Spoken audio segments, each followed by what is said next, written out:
about to listen to the Dr. Daliah Show. Sassy, stimulating medical talk radio. Any medical advice Dr. Daliah Wax gives on her show should not be substituted for an actual visit to your medical provider. And now, here's Dr. Daliah.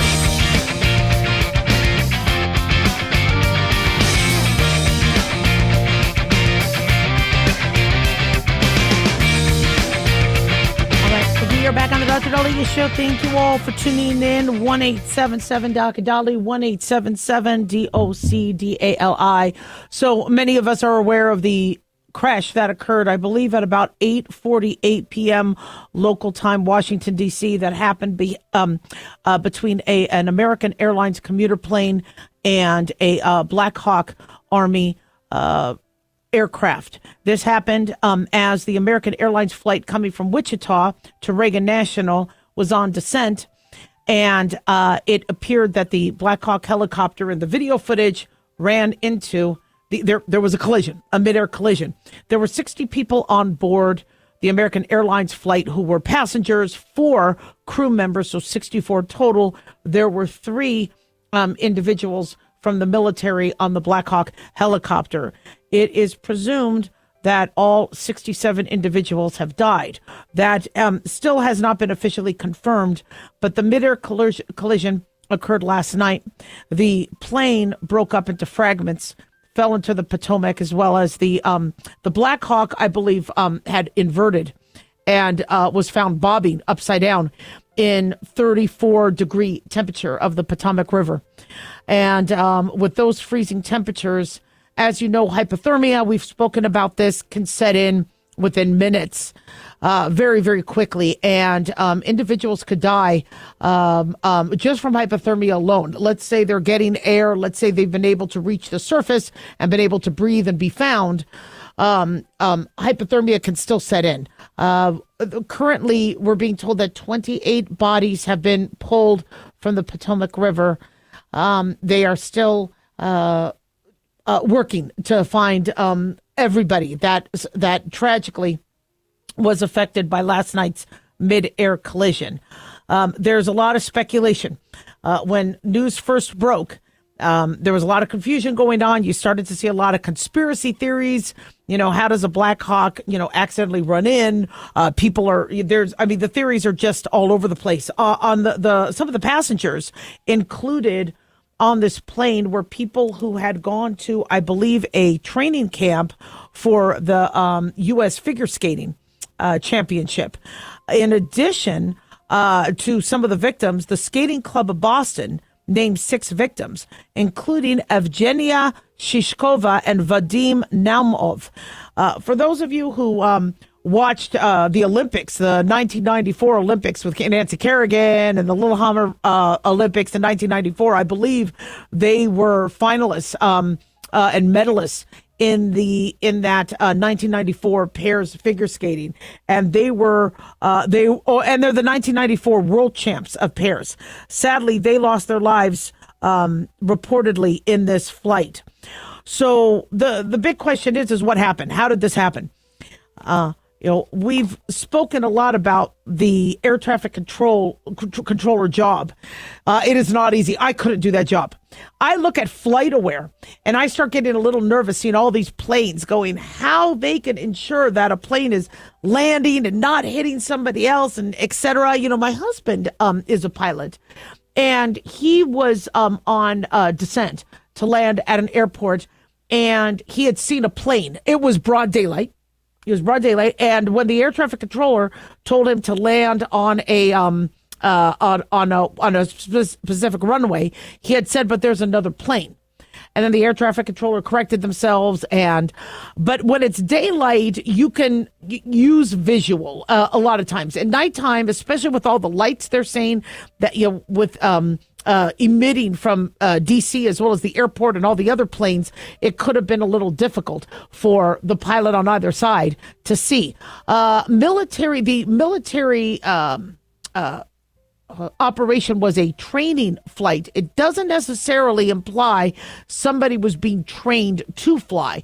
It was a routine training mission, training flight.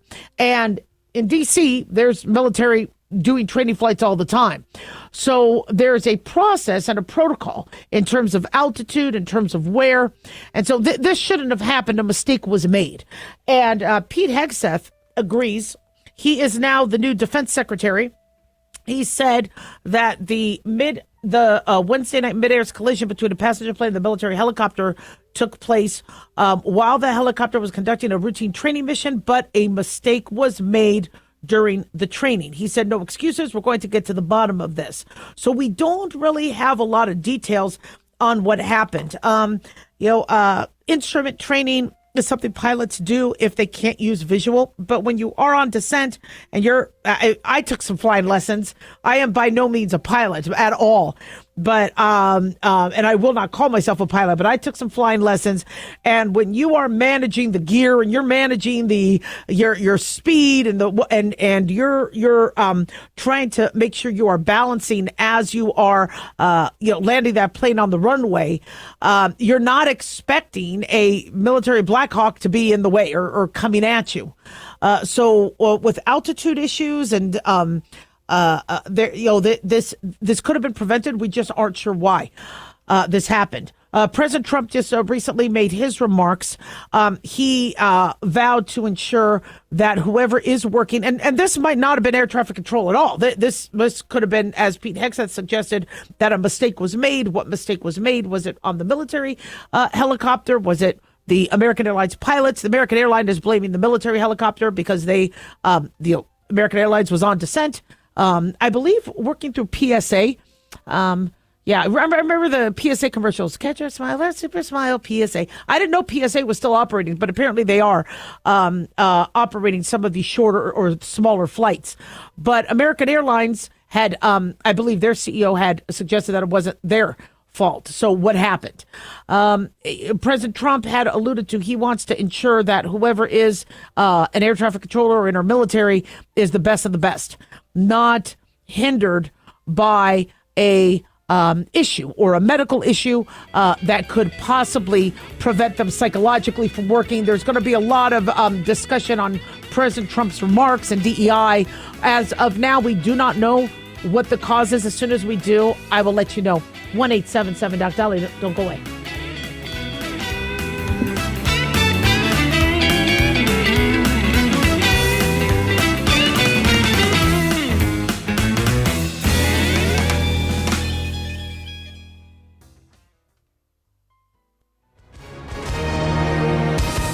Hi, everyone. If you've been injured in an accident and think you deserve compensation, listen up. We have legal professionals standing by right now to answer your questions for free. They'll tell you if you have a case and how much it's potentially worth. Call 800-710-5100. I'm here with spokesman John Wolf. So, John, tell our listeners who should call right now. Well, Maria, first off, thank you for having me join you to answer the listeners' questions. Now, as far as who should call in, anyone who's been injured in an accident and think you deserve compensation, give us a call right now and find out how much your case is potentially worth. Call 800-710-5100.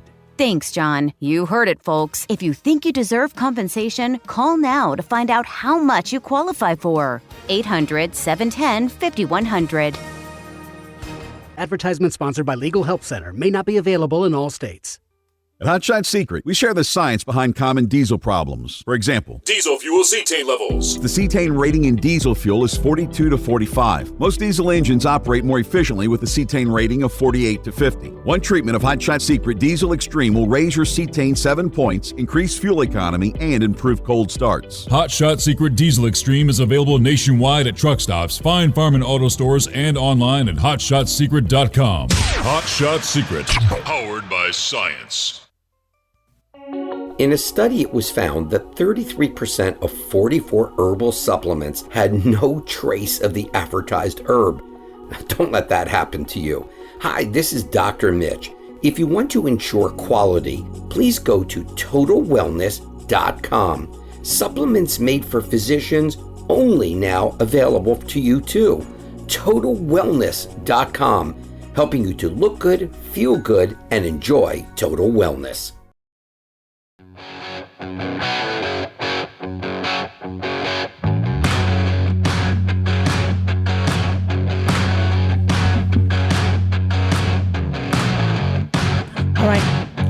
We are back on the Dr. Daliah Show. Thank you all for tuning in. 1-877-Dr. Dolly, 1-877-DOCDALI. Big thanks to Talk Media Network for making the show happen. Big thanks to Daniel, our producer, and big thanks to you all for tuning in. We really do appreciate it. Don't forget to follow us on Twitter at Dr. Daliah or X, Facebook, The Dr. Daliah Show, and on YouTube, click like and subscribe. So one thing that is always so eerie to me are these near misses, or somebody was late or something happened and that ended up saving their lives. When I was a little girl, I was at Sunday school and there was a speaker who came in and had said that he was on a flight. He was supposed to be on a flight, and there was somebody all frantically panicked saying they needed to get on that flight. They need to get, there's no other seats anywhere. And I think it was a flight going to New York. It was a Delta.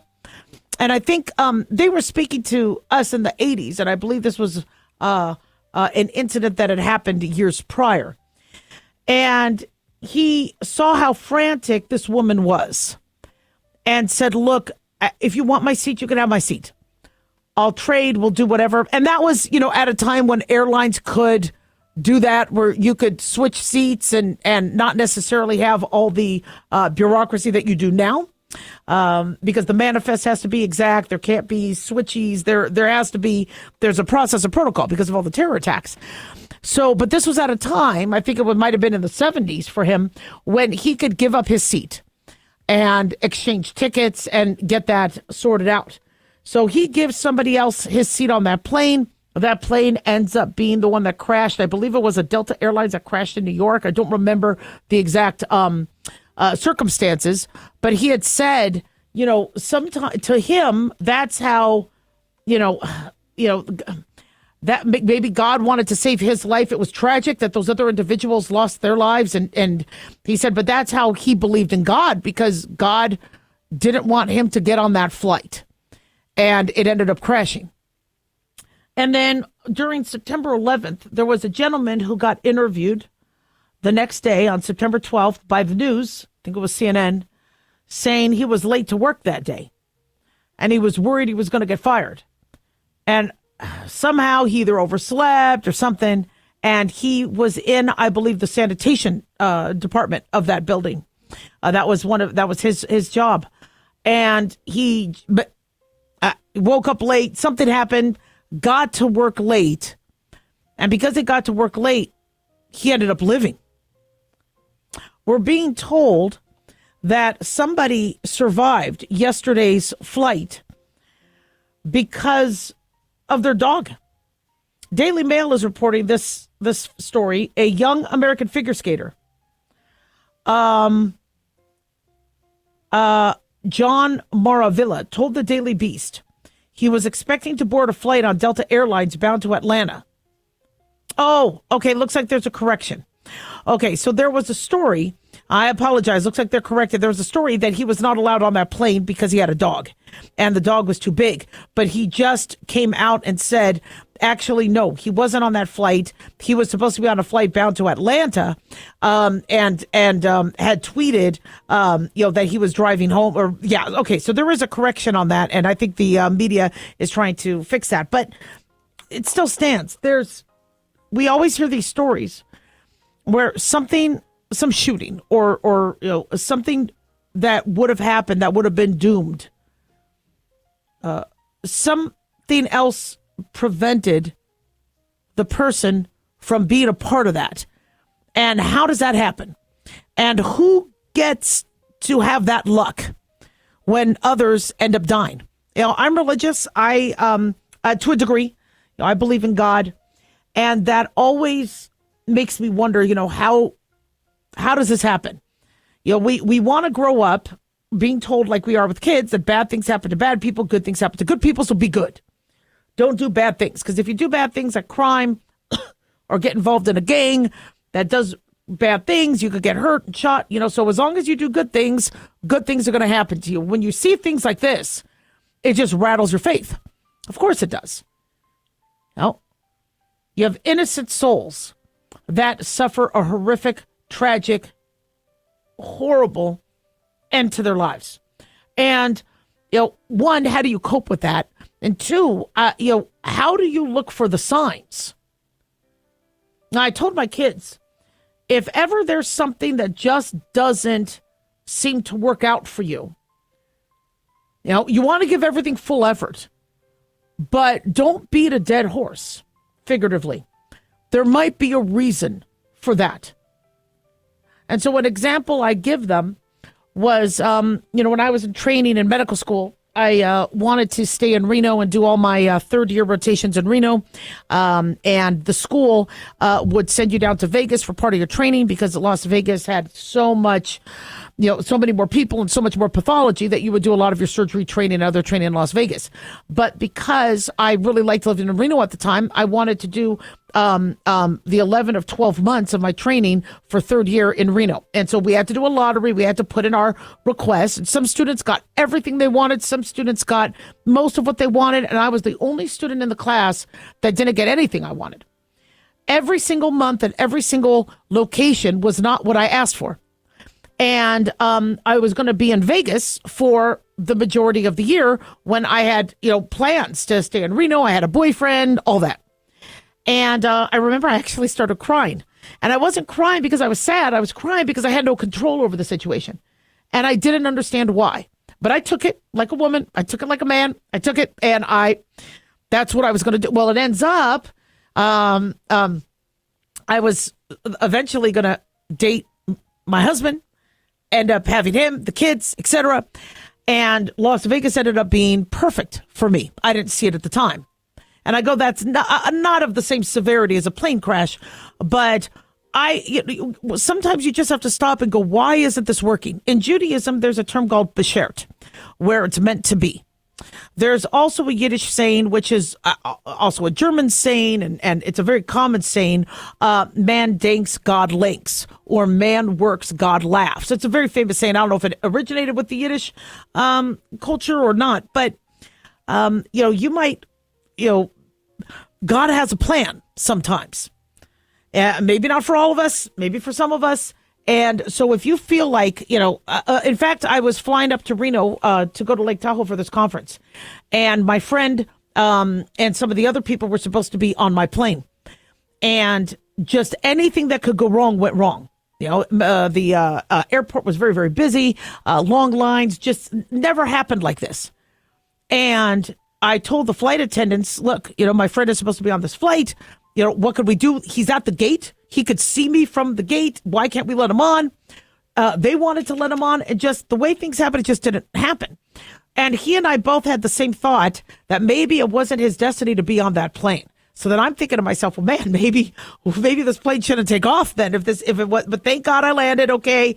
Thank God he landed on his plane okay. But, sometimes we work so hard and we push for something to happen and it doesn't, whether it's a relationship, whether it's a job, if something's not beshared or if something's not meant to be, sometimes it won't be. Now, it's always a struggle for me because I'll see people give up too soon. And I never want to have that regret that I gave up too soon. Oh, did I give up on a career in singing? For those of you who say, no, God, no, you can't sing. Thank you. Thank you for that. But I still sometimes wonder, should I pursue that more? Okay. Despite what audiences think, I still wonder, should I have pursued that more? Should I have pursued my previous relationships more, given it more attention, given them more attention? Were they my meant to be? And I don't want to feel like I quit too soon. But thank God, whatever happened. I was supposed to be with my husband, and I'm grateful. And here we are 28 years later. And with him, I have my kids. I would not have my two sons if I had been with somebody else. They would have been different. And so, you don't want to be lazy. You want to put the work in. But if you kind of stop and go, why isn't this happening for me? You might need to, stop and pray, if that's what you do, and get that guidance. There was an old joke where a man had been in a collapsed building, and the building had collapsed, and some of the witnesses, tried to save him. He goes, no, I'm praying to God. God will help me. You go save yourself. That's fine. Then a policeman came up saying, fire's on the way. We can help you. He's like, no. I prayed to God. God will help me. Yep. And then a firefighter comes. And they said, look, we're here to help you. He said, no, help everybody else. God is going to save me. I just prayed. Well, he ends up dying. And he goes up to the pearly gates and he asks God, he goes, why didn't you save me? God said, well, I did. I sent you 3 separate people to pull you out. So sometimes you need to read and learn to read the signs. 1-877 Doc Daliah.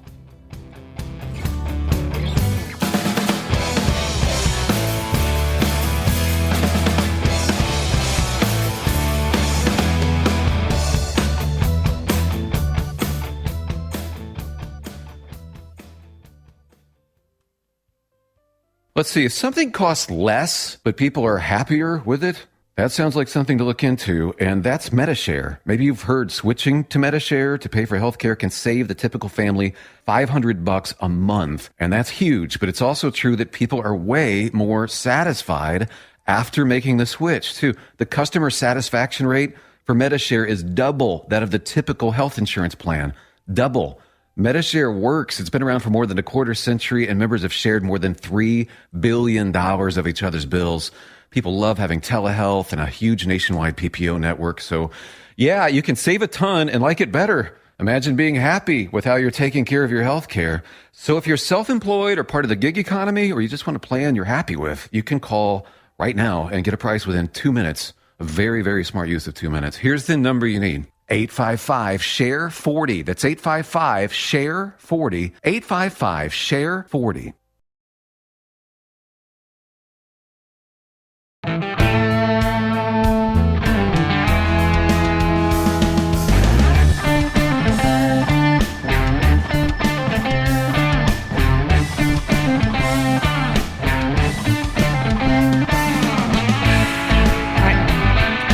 On the Dr. Daliah Show. Thank you all for tuning in. 1-877 Dr. Daliah, 1-877 DOCDALI.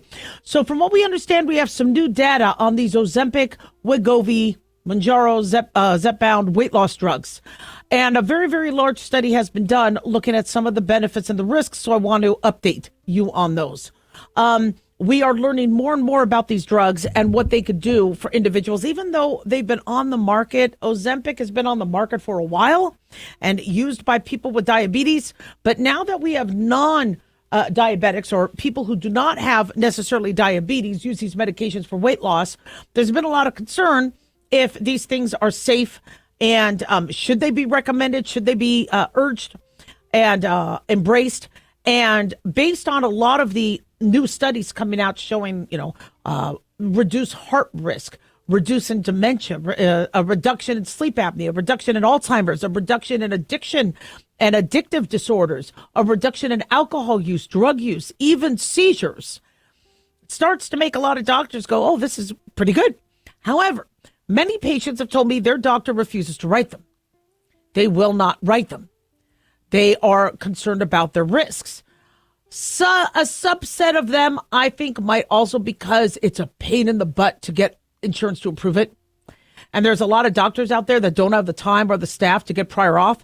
So they're like, look, if I'm writing a generic, if we can't get that through. In fact, there's a lot of telemedicine companies that might not write these drugs because they don't have staff or they don't have a physical exam or the paperwork in order to fight with the insurance companies to pay these drugs. But when a patient feels that a doctor doesn't write them because of side effects, they want to know, well, what are these side effects? Because everybody and their mother seems to be on these drugs right now. What could we be possibly putting ourselves at risk for? So just to give you a little bit of this study, this is being reported by UPI News. And this study was published in the journal Nature Medicine. And according to senior author and corresponding author, Dr. Ziad Al-Ali, he said, we saw skyrocketing utilization of these medications, and we realized that no one had comprehensively investigated the effectiveness and risks of these drugs across all possible health outcomes. He's an epidemiologist at Washington University School of Medicine in St. Louis. So they decided to conduct a comprehensive study to examine all 175 possible health outcomes, leaving no stone unturned. And they looked at 215,970 GLP-1 RA users. 563,000 consumers were on 3 commonly used blood sugar and lower medications. And then they looked at 1.2 million of usual care individuals. So a total of 1.9 million patients were enrolled in the study. The study started October. It was the time frame of October 2017 to December 2023. And then there was a follow-up. In 1 in 8 or 12% reported ever taking these medications. They used them for weight loss. They used them to treat diabetes, prevent heart attacks, strokes, etc. And they said 6%. Well, they looked at how many people had used the drug, and they found a broad variety of health benefits that extended beyond weight loss. They did see effectiveness in addiction disorders, clotting disorders, seizures, infections, Alzheimer's, and dementia. They said reduced risk for Alzheimer's and dementia may stem from the drug's ability to lessen inflammation in the brain and prompt weight loss. Now, what's fascinating about that is I've had patients tell me they're thinking more clearly, that they were having severe memory loss, and now they're thinking clearly. Now, 1, that could be the medication, or 2, maybe they're eating less sugar. Maybe they're drinking less alcohol on the medication. Maybe they're eating healthier. So either way, that's a win-win. They said even a modest effect of 10 to 20% decline of any of these health outcomes can be noteworthy, including dementia. Now, what about some of the risks? Well, some of these risks include, pancreatitis, inflammation of the pancreas,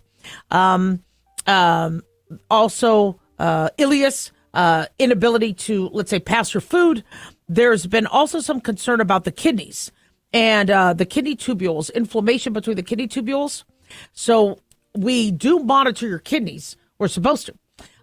Kidney disease could possibly happen from diabetes medication, but especially we would like to watch for that with that. So I bring this up because for those of you who are going online to get these medications, please make sure you're seeing an in-person doctor. The other thing that I'd like to know that I don't know if this study did, and I've been asking for somebody to do this study, is to look at the individuals who went off the medication. We know going on the medication can help the heart, can lower your lipids, can improve your heart health, your brain health, possibly your liver functioning if it helps reduce fatty liver, could do so much. And it could do that very, very quickly. But where is the data for those individuals who rebound?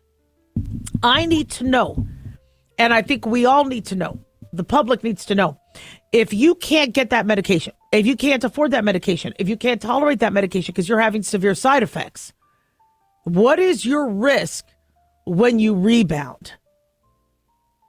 Now, somebody could say, but Dr. Daliah, that doesn't matter. That doesn't matter. If the medicine is working, any day or week they have of lessened cardiac risk is worth it. Okay. But with narcotics, okay, or with drugs, your rebound, your withdrawal is so significant that we question using the medication. Now, I'm not equating at all these weight loss injections to drugs, like narcotics or controlled substances. But doctors are now being hounded to minimize their narcotic prescribing because of what can happen in terms of your withdrawal, you not getting it. See, the narcotic issue wouldn't be that big a deal if 1, people didn't overdose, and 2, people didn't go through withdrawal, needing to then use more and more medication, or the tolerance level. People are on such heavy narcotics at this point because they grew a dependence or they grew a tolerance. Dependence is where you need it to function. A tolerance is where that 10 milligrams doesn't work anymore. So now you need 20 milligrams or 40 milligrams. And so we are now minimizing and slowing our roll with narcotics because of what people can do if they can't get the medication or the changes in their body. Well, we are noticing with Ozempic and Wegovy and Mounjaro and Zepbound for some people for weight loss that they are starting to get tolerance to it. So should we slow our roll? Should we educate people on what happens? So I'm not anti these drugs. I do agree that some of the lowering the blood sugar and the activating the GLP-1 receptor can do such amazing, amazing things. I get that. But I am concerned that if we don't have a very good education process, and if we aren't there for the people when they can't get it, we're going to be seeing a whole nother issue. And we're promising people that you'll be fine. Just go ahead. Just take the medication. We got you covered. And I'm hearing from patients, they don't feel like they're covered. They need to see their medical provider and they can't get in for months. They have the prescription, but they're starting to gain or it's not working. And when they try to reach all now they get is an answering machine. See, it's interesting. We did not want our patients leaving messages on an answering machine. So we hired staff. Doctors' offices is different now. The staff can't handle all the calls, so it just goes to a message line. And then somebody has to just listen to the messages all day long. Okay, you need to know if you're very, very nauseated. Are you nauseated because you ate something that made you nauseous? Are you nauseated because the medication is trying to tell your brain not to eat it? Are you nauseated because you're about to go into a pancreatitis or a bowel obstruction? What's that nausea from? Is that nausea heart related? And so we're very quick to start people on things. We're not really there for the after effect. Anybody who gets on these weight loss medications needs to have equal, if not more, education on what to do if you don't get the medication. And I don't think that's happening. 1-877-Dr. Daliah, don't go away.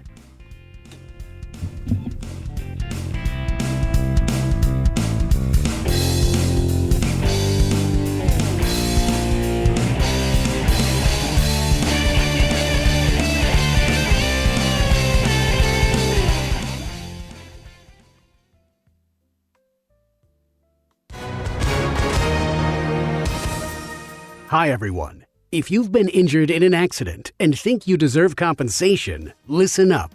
We have legal professionals standing by right now. They'll tell you if you have a case and how much it's potentially worth. Call 800-910-7500. That's 800-910-7500. Call now to find out how much your case could be worth. Advertisement sponsored by Legal Help Center. May not be available in all states.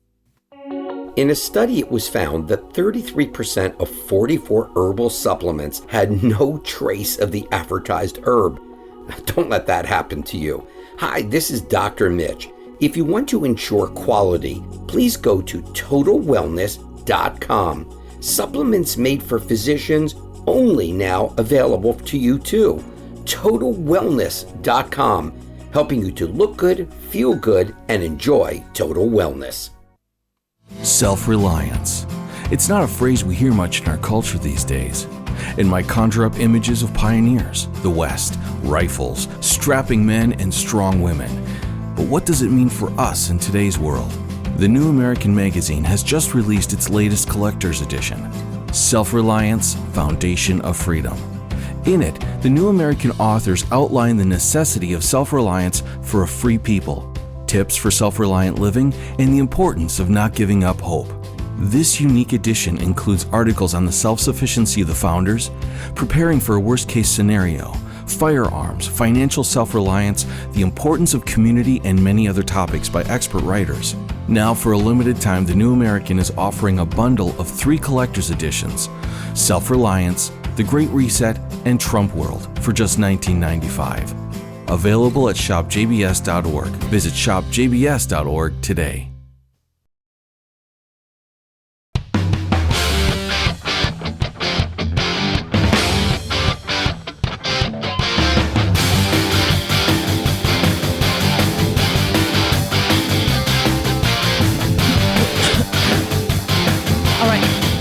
Back on the Dr. Daliah Show. Thank you all for tuning in. 1-877-Dr. Daliah, 1-877-DOCDALI. One of our listeners, we're going to keep anonymous, says, hello, fellow physician here. I'm an internist and I'm noticing DEI issues at our hospital and have no control over the patients I'm seeing or the care they're getting. And he goes off into some detail how there's a nurse that, has, and it goes into a pretty long dissertation about some issues he's having in terms of the nurse and not doing, let's say, accurate following of orders. And when he complains she's in this protected bubble where she won't be reassigned, and he's kind of forced to work with a staff member that he might not be able to feel can be implementing the orders correctly. Is it because of DEI? Is it not? Who knows? And I understand that there's going to be a lot of back and forth of what happened with the DC crash, and Trump had brought up DEI. Not that DEI is the cause, but that he wants to ensure that DEI or diversity, equity, and inclusion is not used as a basis for hiring, that it's going to be merit-based.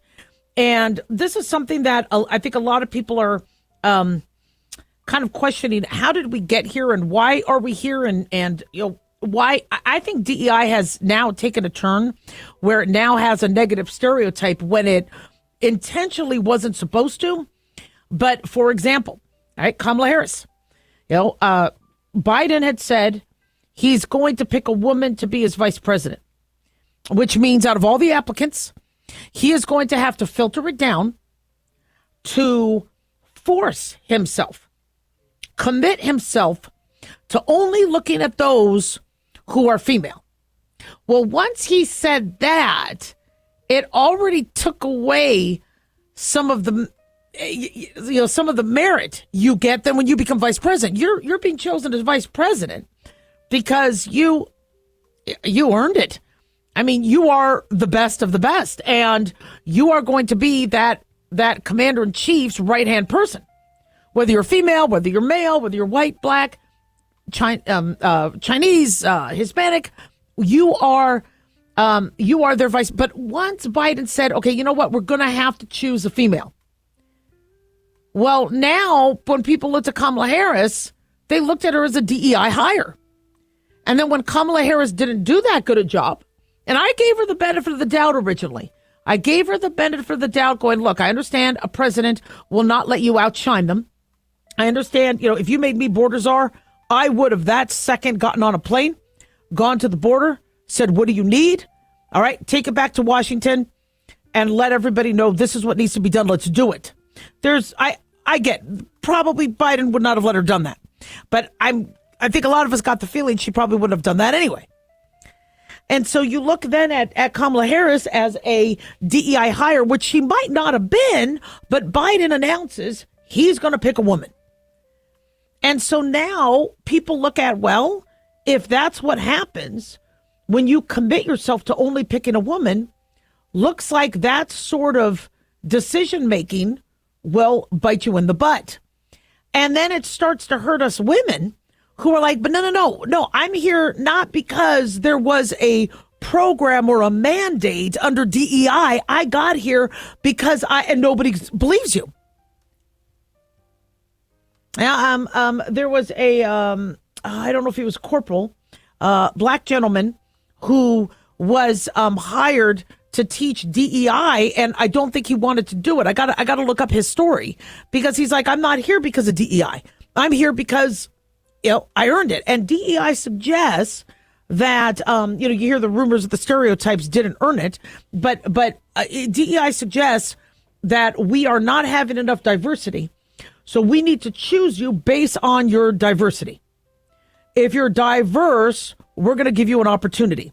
And I understand a lot of individuals have been lacking the opportunity. There are many things people can offer as it pertains to their job. No matter what physical handicap they have or physical disability they have, or anxiety or depression, or we all can work. We all can contribute to society. But what Trump wants is in positions where people's lives depend on it.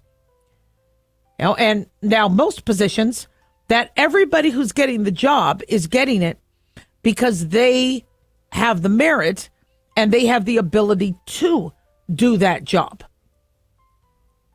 And, so, here we are with this, one of my listeners who works in a hospital. Patients' lives are paramount. And it doesn't matter what color, white, it doesn't matter. If you have a nurse that isn't following orders and could possibly be putting patients at risk, that nurse needs to be let go. If you have a doctor who is putting patients at risk, they have to be let go. we need to ensure that whoever is getting the job earns it. Now, one of the reasons why, and I can't go into all of Donald Trump's thinking, but to reset, and I know a lot of people, especially who are not white male, appreciate this. They don't want people thinking that they got that job because of a vagina or their sex organs, or because they're from Mexico, or they're from, they don't want people thinking that they don't have merit based on, we're trying to get rid of the idea that somebody judges you based on the color of your skin. And I get for decades, for centuries, diverse populations struggled to get jobs, to get equity. I get that. And America made some huge, huge mistakes. But we need to be colorblind, and we need to give everybody a chance, like an application that doesn't have, that just has, their ability. Let's test them. Let's go through the stress test. I told medical schools, why aren't we putting these students through a patient encounter? They don't necessarily have to know what the diagnosis is, but let's see if they crumble. If they look like they can't be around people, if they look like they're all nervous and they all, you have somebody who's like, then we might, be able to identify better who might be more successful or who might be better in other specialties that don't involve people, like radiology, et cetera. Yeah, I mean, radiologists now work with people a lot more, but you have a lot of individuals who'd rather be a pathologist, rather be a radiologist or an anesthesiologist, so they aren't talking to awake people. But we need to find people's strengths and put them there. But if air traffic were apparently, from what I understand, the FAA is being sued because there were many individuals who were turned down from jobs because of the color of their skin. They were white, and so they couldn't get the job. And so the whole reason why we have the Civil Rights Act is so nobody is denied any job based on the color of their skin. But instead, DEI allowed this reverse discrimination. And now when somebody sees somebody who might not be a white male, they think, well, that was a DEI hire. And then they seem to not trust their merits. It actually hurts the people that are trying to help. And so to me, what I'm thinking Trump is doing, and again, I can't read his thoughts, is he's trying to get that out of the equation. So individuals who are holding these federal jobs, individuals who are in these positions, earned it. So we'll see what happens. 1-877 Doc Daliah, don't go away.